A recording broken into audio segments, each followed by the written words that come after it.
Alright, so this book is called Great Migration, Amazing Animal Journeys by Laura Marsh.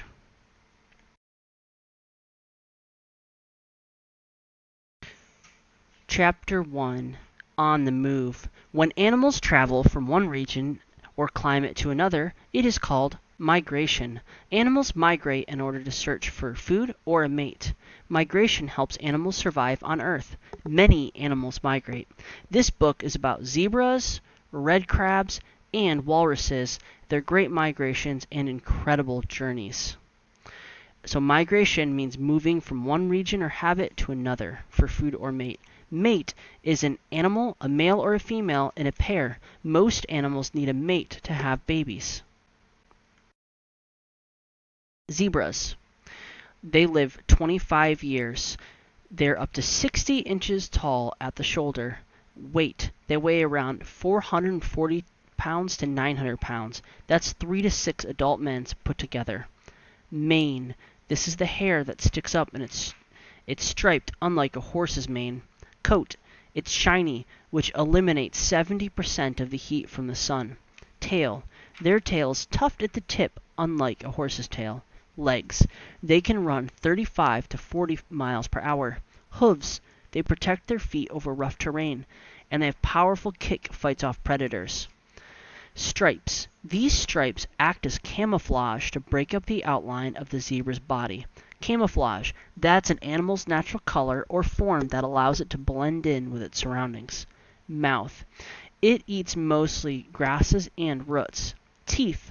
Delivers a painful bite, which is used for protection. Survival stripes. Every zebra has a different stripe pattern, like a human fingerprint.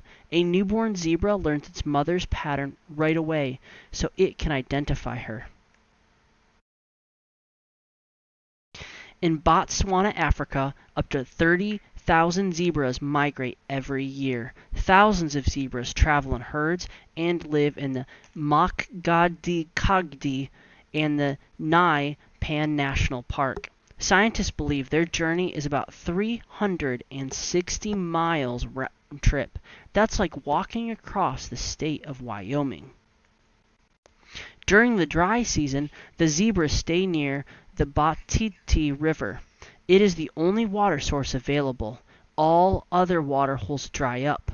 Around the river basin, zebras eat the grasses and the roots. After several months, most of the nutritious food is gone. So when the rainy season begins, the zebras move east to the flooded Makgadikgadi salt pans. New grasses and new water holes spring up with the rains there.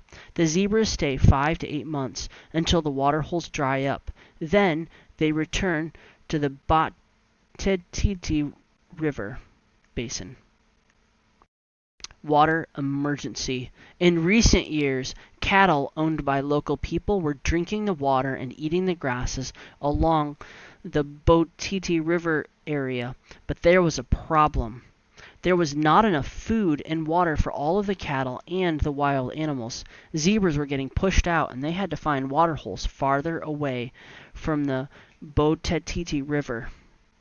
Zebras in other parts of Africa usually travel less than 10 miles from their water source to find food, but in the Makgadikgadi zebras, they had to travel as many 21 miles.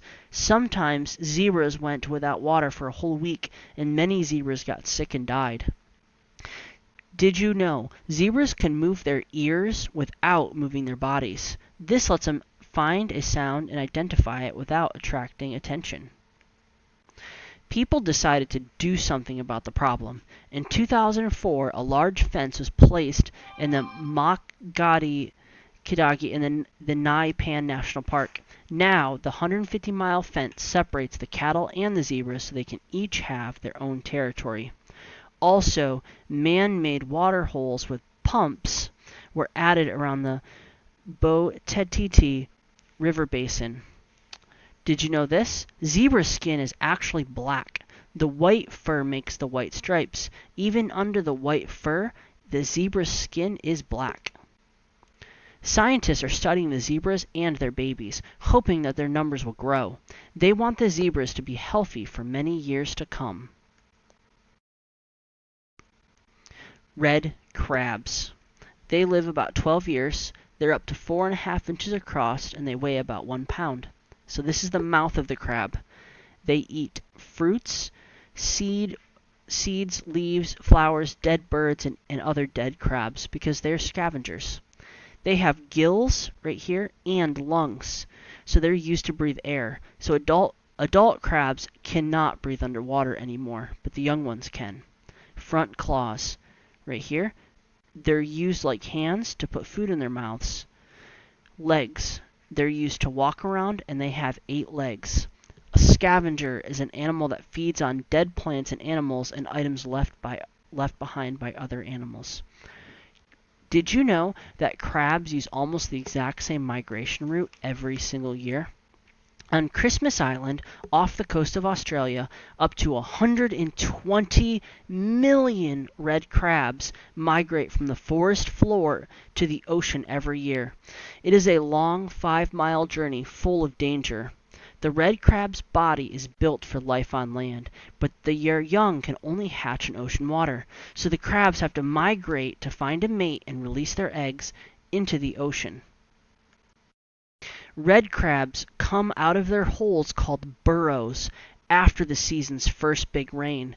They can travel from their forest home for more than 1 week. They cross roads, climb down 40-foot cliffs, and finally they reach the ocean. Male crabs get there first to dig burrows. Then the female crabs arrive and the males fertilize the eggs inside the females' bodies. Males then return to the forest while the females stay in the burrow for up to 13 days. So number 1, here's the red crabs in the forest. They're moving. Step 2, millions of crabs must climb down the steep cliffs. So see all this redness? These are all crabs.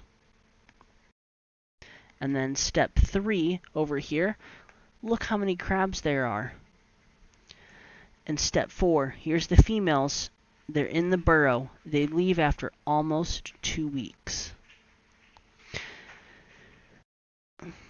The female crabs leave the burrows, enter the water, and perform a kind of dance to release their eggs into the ocean. A female crab can release up to 100,000 eggs. Then they return to the forest. What do you get if you cross a teacher and a crab? A snappy answer. The eggs hatch into the larvae into the ocean. After 3 or 4 weeks, the larvae change into young crabs and can crawl up on land. The tiny crabs are about 1/4 of an inch long. Larva. So here's a picture of the larva. It's the animal's worm-like form that hatches from the egg. Instinct is a behavior that animals are born knowing how to do. So it's something that they know how to do. They don't have to be taught. When the baby crabs leave the ocean and walk towards the forest, they look like a pink tide. So here's a picture of it.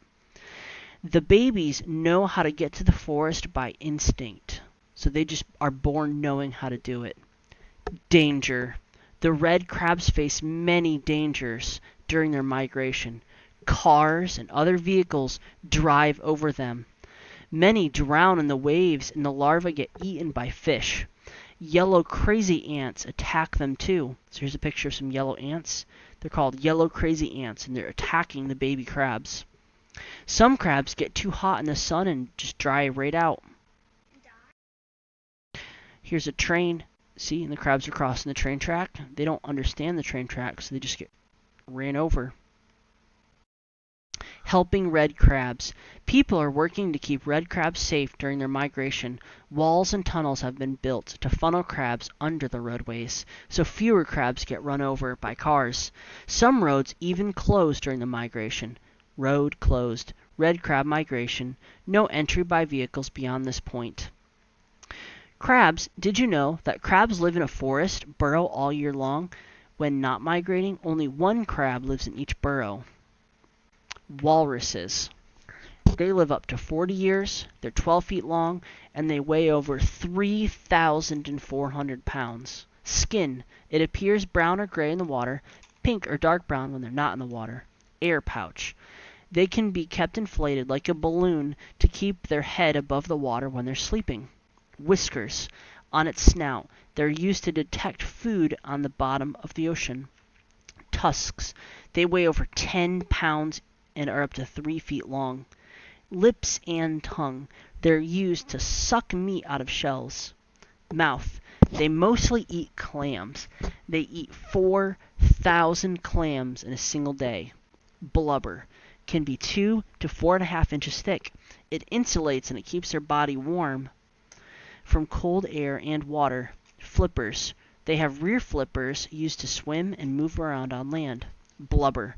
Blubber is the fat that surrounds sea animals that keeps them warm in cold water. It's kind of like a coat to them. Walruses in the Pacific Ocean migrate with the movement of the ice. The ice shrinks in the summer and it gets larger in the winter. Walruses travel by swimming around ice floes. An ice floe is in this picture right here. It's a sheet of floating ice. So it's kind of like ice water.